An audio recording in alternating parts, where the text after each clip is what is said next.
Welcome to Watchtower History. Brian, Rutherford, the Populist Party, McFadden, they were influenced partially by anti-Semitic conspiracy theories for their anti-vaccination and other medical quackery ideas. But there Which were, is exactly the point of where yeah, we are trying to go with this. and there were other influences as well. And so most of Watchtower's chiropractic and medical quackery articles were published in the Golden Age.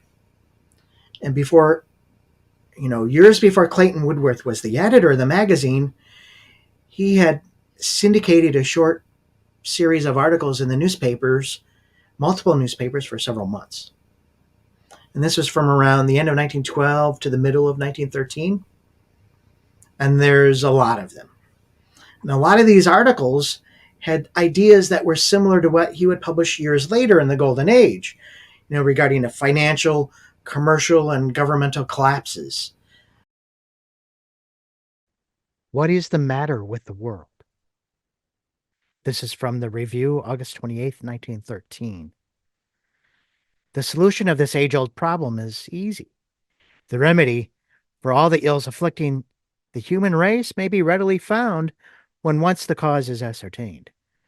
As effect follows cause, so a remedy to be effectual must be applied to the source of the trouble. There is one cause for all political corruption: social evils, financial frauds, industrial ills, liquor traffic, wars, poverty, disease, strikes, lockouts, shame, misery, sorrow, and suffering. There are many branches to the great tree of evil, and reformers have been hacking away at them from time immemorial. But anyone looking out over the world will be forced to the conclusion that most of the evils of our time are growing ones. Was there ever a time when preparations for war were on such a gigantic scale? Were the industrial ills ever as serious as today?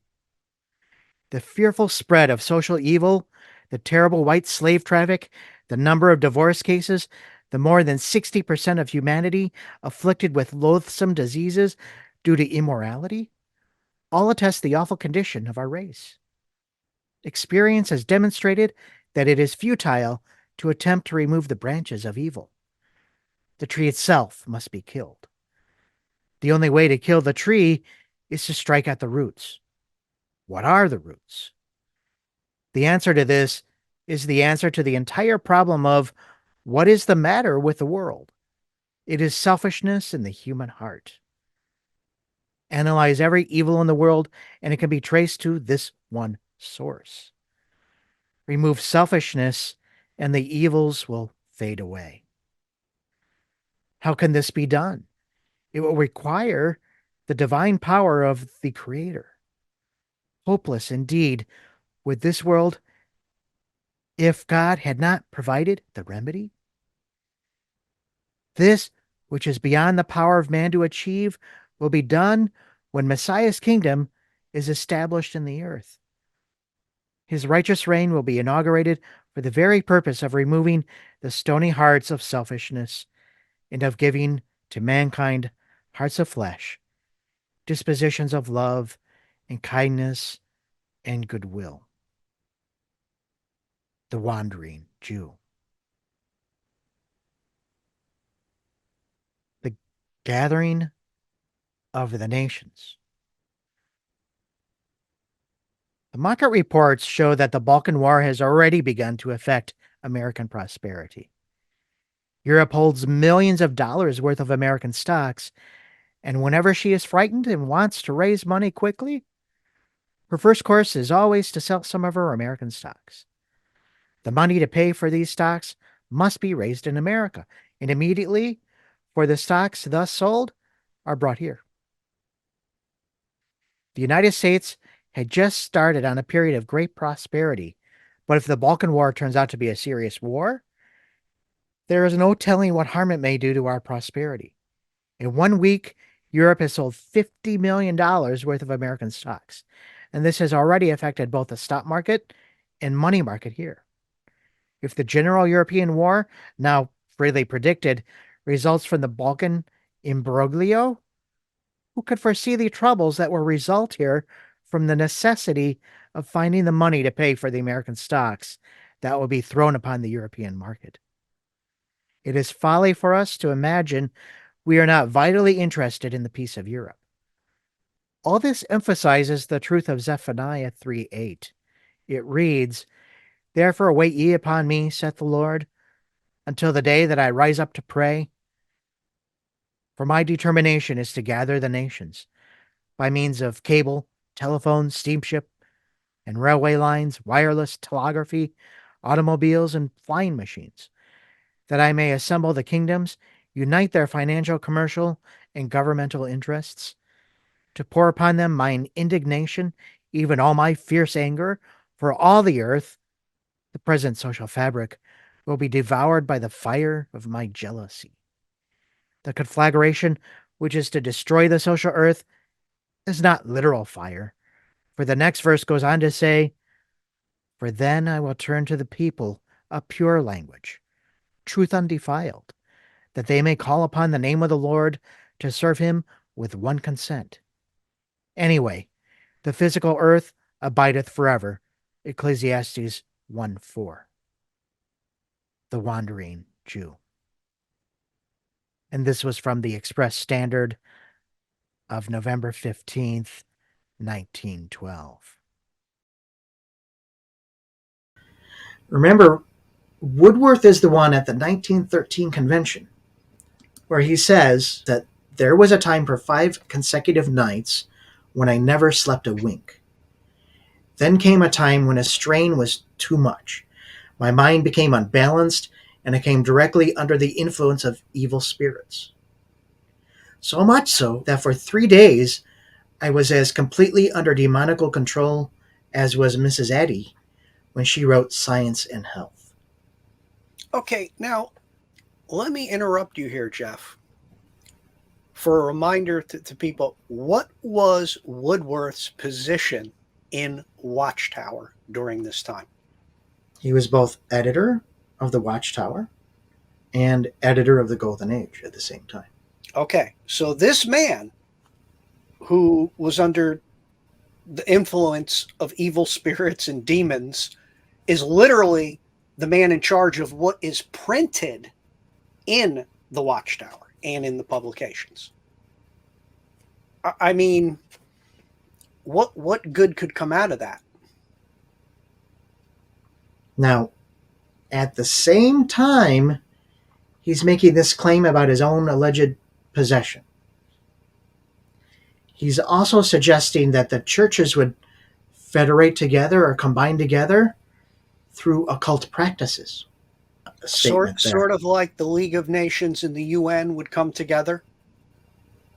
The Anglo-American world power would come together. A beast would be created. Yet an occult type beast is where he's going, right? So again, it all somehow flowed its way into what became permanent doctrine. These little snippets of their history and their background. He labeled it black arts abominations. He's talking about divination, omens, oracles, hypnotists, mediums claiming to exercise power over the affairs of others, wizards, hidden wisdom, and necromancy. Talking with the dead. In the Macon Times Democrat, November 7th, 1912, Woodworth writes about the black arts. A news syndicate reports that the London police will hereafter prevent palmists and clairvoyants from advertising, thus hoping to break up the fortune teller curse. In one paper, there were more than 300 advertisements of fortune tellers, and the syndicate wisely asks, is not all this a sign of decadence, a proof of widespread belief in the black arts by people who have abandoned faith in religion? Because the Canaanites practiced the black arts is the reason why those nations were destroyed. Deuteronomy 18 says to Israel, "When thou art come into the land, which the Lord thy God giveth thee, Thou shalt not learn to do after the abominations of those nations. There shall not be found among you anyone that uses divination, the receiving of occult information by means of omens and oracles, or an observer of times, lucky or unlucky days, or an enchanter, a hypnotist, or a witch, a medium claiming to exercise power over the affairs of others, or a charmer, one who claims to be able to put spells on men and animals, or a consulter with familiar spirits, a clairvoyant, or a wizard, one claiming occult hidden wisdom, or a necromancer, one claiming to hold communion with the dead. For all that do these things are an abomination unto the Lord. And because of these abominations, the Lord thy God doth drive them out from before thee. Isaiah 8, 9-20 mentions the church trust, now being formed, says, it shall be broken to pieces and come to naught. And after telling God-fearing people to say ye not a confederacy, concludes, when they shall say unto you, seek unto them that have familiar spirits, and unto wizards that peep and that mutter, turn from them to the law and to the testimony. The intimation is plain that the church federation will be a product of occult and unscriptural forces. How good it is to know that the present general stumbling into infidelity, with all its black, are abominations, will be followed shortly by the Messianic day. The Wandering Jew. And he's saying all these are complete abominations. But while he's saying this, he's also saying the origin of his dreams were from demons. Origin of some bad dreams. The New York Evening Mail reports that in the latter part of May, in the same night, two brothers, Joseph H. and Max Friedman, New Brunswick, New Jersey, each dreamed the same dream. In the dreams, their dead father appeared and insisted that his sons must accompany him to the spirit world. Early in June, one of the brothers died, and an explanation of the dreams is in order. That the dreams did not automatically occur to the brothers is evident. Presumably, they were influences brought to bear upon their minds. That those influences were not earthly is evident, for no earthly being would suggest such dreams to anybody. That they were not heavenly influences apparent, for the supposed spirit did not claim heaven as its home and manifested an evil rather than a heavenly disposition, in saying to each son, as reported, I will not stay alone under the sod. I will have someone with me. I am lonely. That no father would thus seek to break up the homes of his children is self-evident, and that he could not do it after he was dead is plain, for the dead know not anything, Ecclesiastes 9:5. In the day that a man dies, his breath goeth forth, he returneth to his earth, and that very day his thoughts perish, Psalm 146:4. His sons come to honor, and he knoweth it not, and they are brought low, but he perceiveth it not of them, Job 14:21. What then are these influences which seek to unjustly and untruthfully impress living men with the thought that the dead are not dead? The answer is that since death first came into the world, all the evil spirits, Satan and the angels who fell at the time of the flood, Genesis 6, have conspired in every possible way to deceive mankind into believing that death is not death, so that they might also destroy their faith in a future life through a resurrection from the dead. If Satan can once convince a man that his future life is positively assured, no matter what he does, he has convinced him that he needs no redeemer and has taken from him the greatest incentive to an upright life. Contrast the deception of these lying spirits with the scriptural hope of a resurrection from the dead as follows. Oh, that thou wouldest hide me in Sheol, the tomb, that thou wouldest keep me in secret until thy wrath is past, that thou wouldest appoint me a set time and remember me. If a man die, shall he live again? All the days of my appointed time will I wait till my change come. Thou shalt call in the resurrection morning, and I will answer thee. Thou wilt have a desire to the work of thy hands. Job 14:13-15. The resurrection morning is near.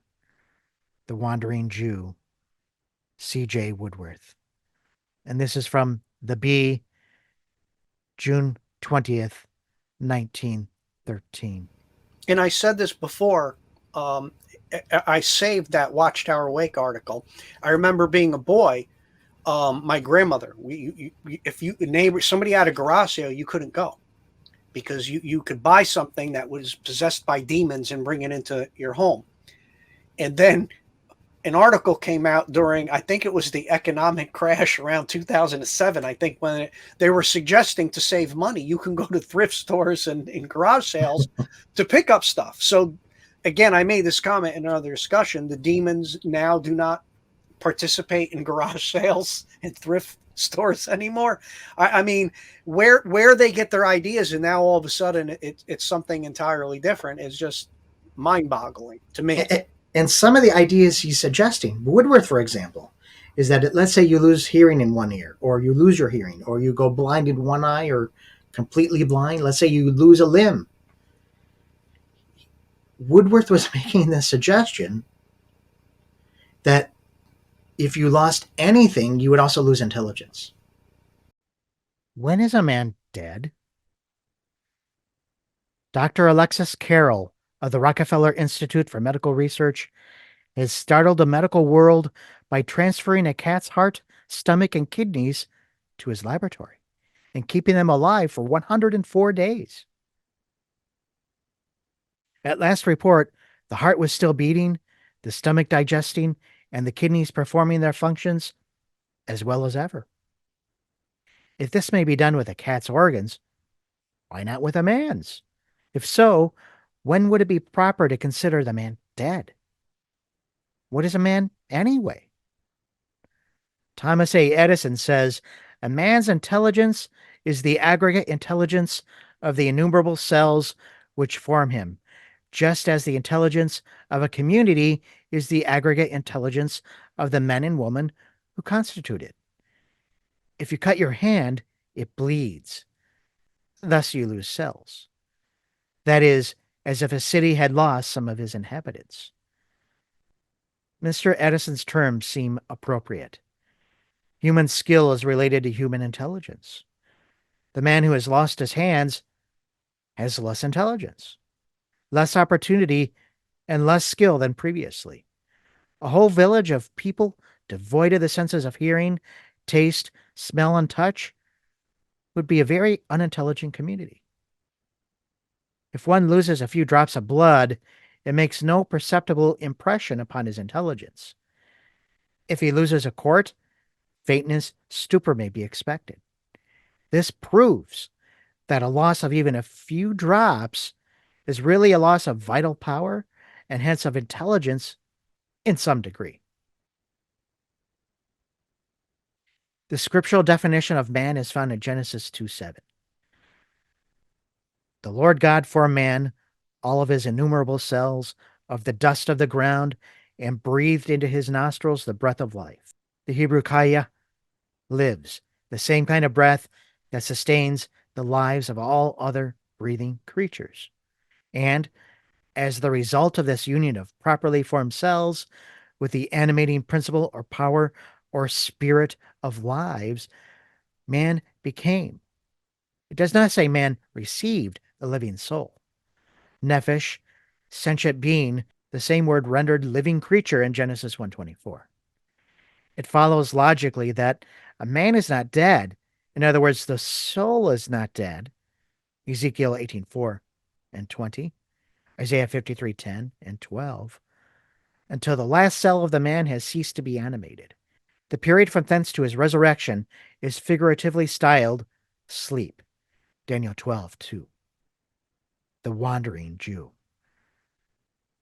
And this is from the Columbia Statesman, February 28th, 1913. I have a difficult time with this one.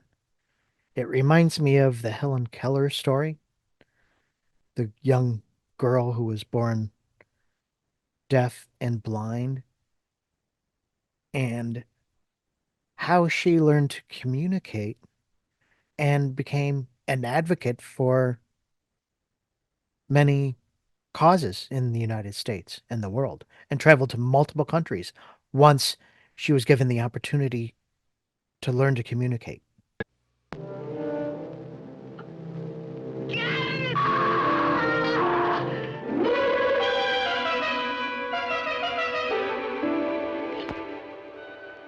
Helen, the chick has to come out of its shell sometime. You come out too.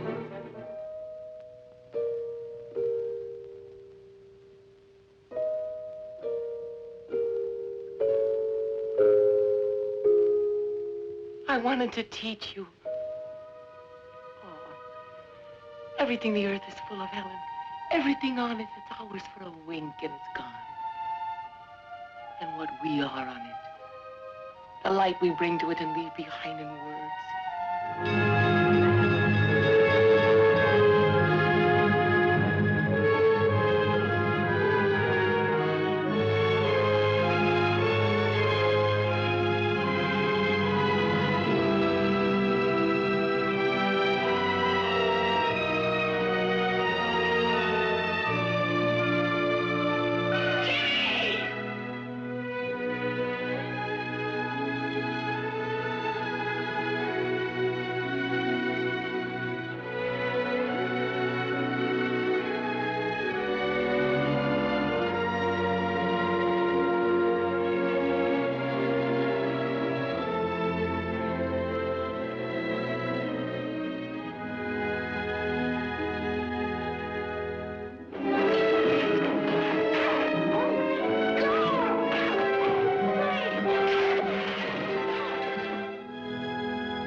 Woodworth was making the suggestion that losing a limb or an eye or your hearing would somehow cause you to lose intelligence.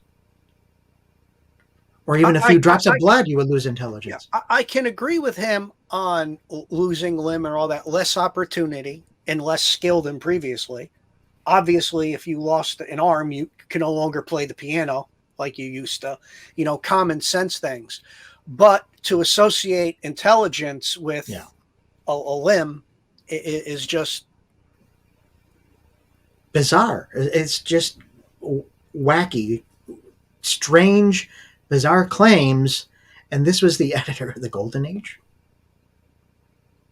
This and is once again, the writer. I'm going to add, I said before, Rutherford ultimately controlled what was in that article, what was in print.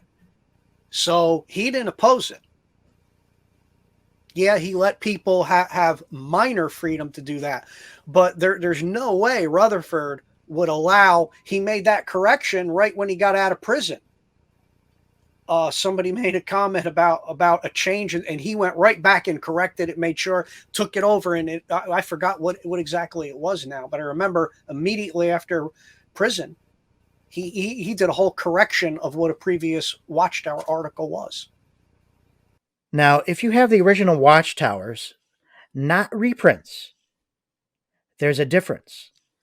Because the reprints are abridged. They decided what articles should or shouldn't be republished in those volumes, and I have them back on my shelf, a couple of different sets.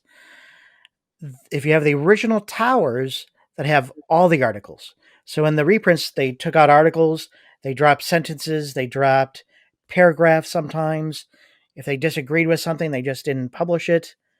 But if you have the originals, you have actually everything that's published. So in the original 1919 Watchtowers, there's a couple articles that are not in the reprints of the 1919 Watchtowers. And one of these is in the June 1st, 1919 tower that's suggesting a temple chart revision. And there's a committee report here. They thought, this committee, and their names are listed at the bottom, E.L. Dockey, remember we had a discussion on him, Miracle Wheat, Finnish Mystery, 1925, and Who Was E.L. Docky? Zook, and a Darlington. They're suggesting a temple chart revision. Now, the very next issue of the Watchtower, June 15th, 1919, it says, correction of mistake. In the June 1st issue of the Watchtower appears a report of a committee signed by two brothers and a sister with reference to certain changes to be made in the chart of the temple. The editorial committee takes this occasion to correct its mistake in printing this report in the form in which it was printed. In the first place, the committee was not duly appointed by anyone having authority to do so. Second, it's contrary to the policy of the Watchtower to print any article over the signatures of anyone. Third, it's contrary to the scriptural injunction, we suffer not a woman to teach. And this goes out as teaching to the church. This report got into the Watchtower by an inadvertent oversight. In the near future, we will publish something pertaining to certain corrections in Volume 7. What's the timing of this article? What happened between June 1st and June 15th, 1919? They got out of prison. Now, the whole thing there, to me, is just funny. First of all, okay, it shows when they were in prison, they could write stuff. Stuff could be written. Okay.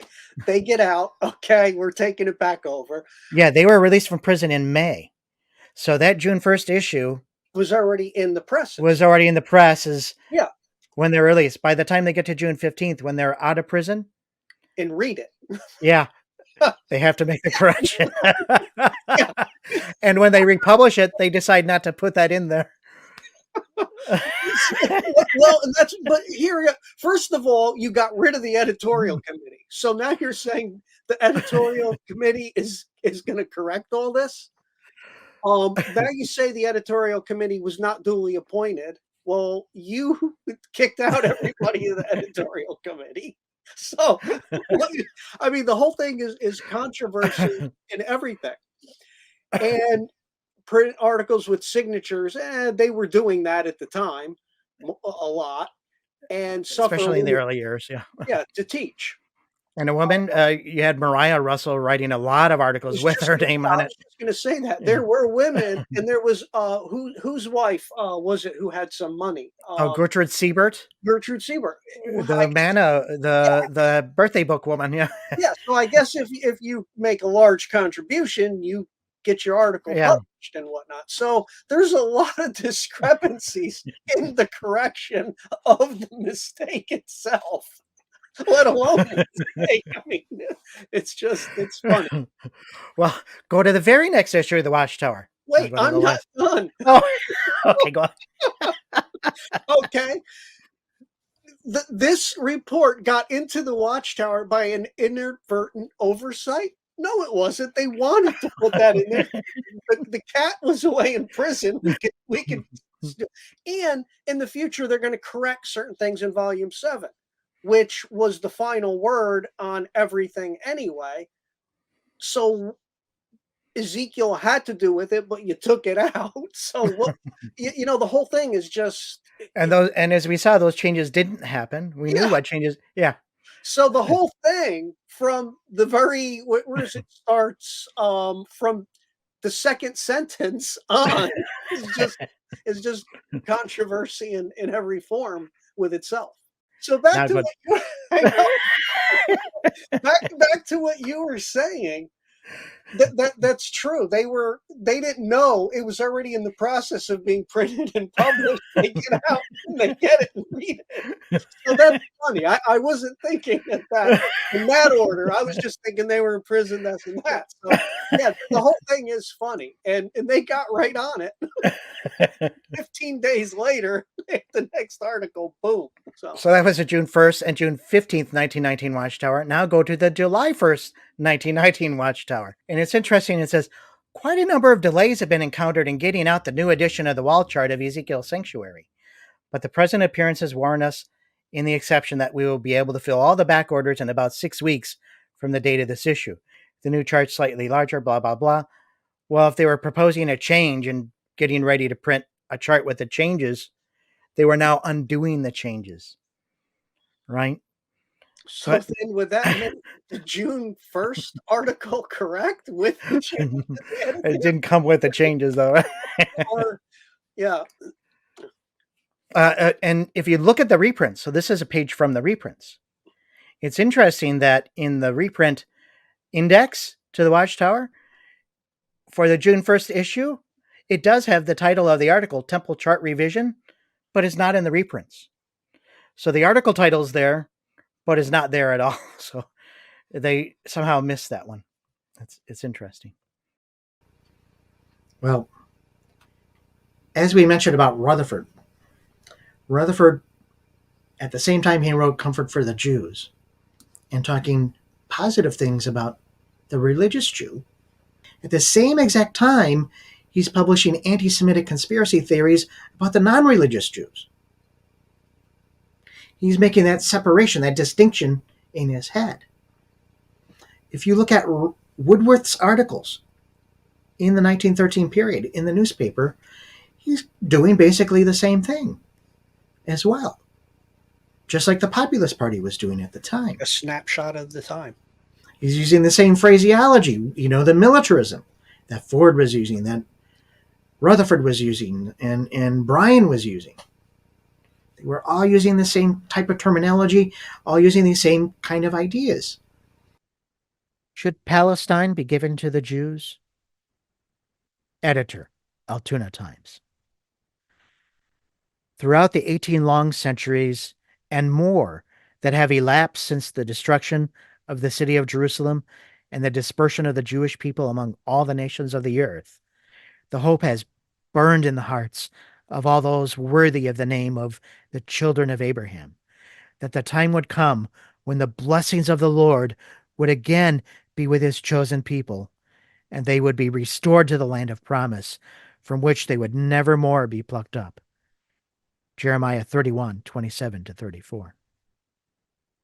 With this splendid hope in view, and in keeping with the spirit of the day, the spirit of organization and federation, there has been formed what is known as the Zionist movement, a distinctly Jewish organization whose avowed purpose is the returning of that people to their own land, the land of their fathers, and which the Lord promised to them for an everlasting possession. Zionism is gaining in numbers and influence among the 10 millions of Israelites scattered over the whole known world. Palestine, the Holy Land, by divine promise and by every moral right, belongs to the Jewish people. For almost 2,520 years, it has been under Gentile dominion. Therefore, it is now about time for the nations and governments to return the land, now in possession of the Turks, to this enterprising and energetic people. Under their able administration, the country would prosper, and Jerusalem would, doubtless in time, become one of the leading cities of the world, commercially, financially, and politically. As it is on the direct line of travel between the East and the West, it would become the gateway between the Occident and the Orient, the mart and the meeting place for all the peoples of the earth. Perhaps, as suggested in the ancient Jewish prophecies, the affairs of all nations would be arbitrated and administered at Jerusalem, and thus, in a natural way, the nucleus of a general government would be formed which would promote peace and prosperity among all people. For a beautiful word picture of these ideal conditions, read the prophet Isaiah's description as given in the 2nd chapter and 2nd to 5th verses of his book of writings. The Wandering Jew. And this is from the Altoona Times, June 20th, 1913. Woodworth signed the bottom of all of his articles with what would have been anti-Semitic slur. I mean, he's writing this positive article about the Jews, and at the end he signs it, The Wandering Jew. The Wandering Jew was an anti-Semitic story or anti-Semitic conspiracy theory that there was this Jew that was cursed by Jesus as he's hanging on the cross to live forever and wander the world until Jesus returned. Even the Nazis in the Third Reich, when they're publishing their own artwork and different things like that, they're using that same motif of the wandering Jew being cursed because they rejected Jesus as part of their anti-Semitic slurs against the Jewish people. And who else did that even to a greater extent afterward? We've got a whole birth of a nation coming out of all this. The Jew, forget the Jew. Replacement theology. See our discussion, replacement theology. No, that we're the spiritual Jews. Yeah, that's where Rutherford was going. That's where Woodworth was going. By the time they get to the mid 1920s to the early 1930s, they're moving away from there's the good Jews that we should support and the bad Jews. They get to the point where they say we're the Jews, we're the spiritual Jews, and they replace the Jews entirely and make it the Watchtower organization. That Birth of the Nation article that we've discussed a couple of times already on the channel was that big step forward where Rutherford said it's all about Watchtower. It's all about Watchtower after 1914. Satan was cast out of heaven in 1914. And that's the article that the editorial committee refused to publish. And so Rutherford published it anyway.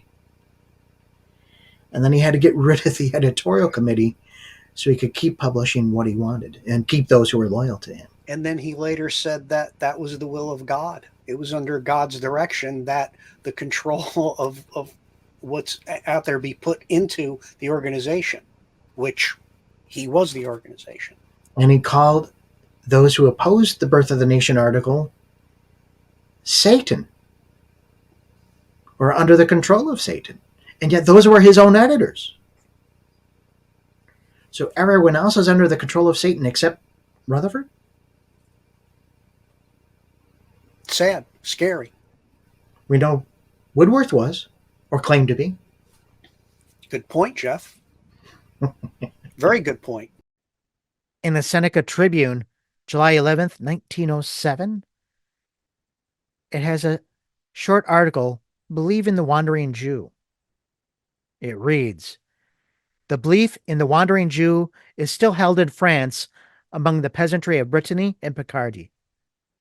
When a violent windstorm comes on, they make the sign of the cross as they say, the Wandering Jew is passing by. In the Ladonia Herald, December 11th, 1921, there's a short article, Wandering Jews Christmas.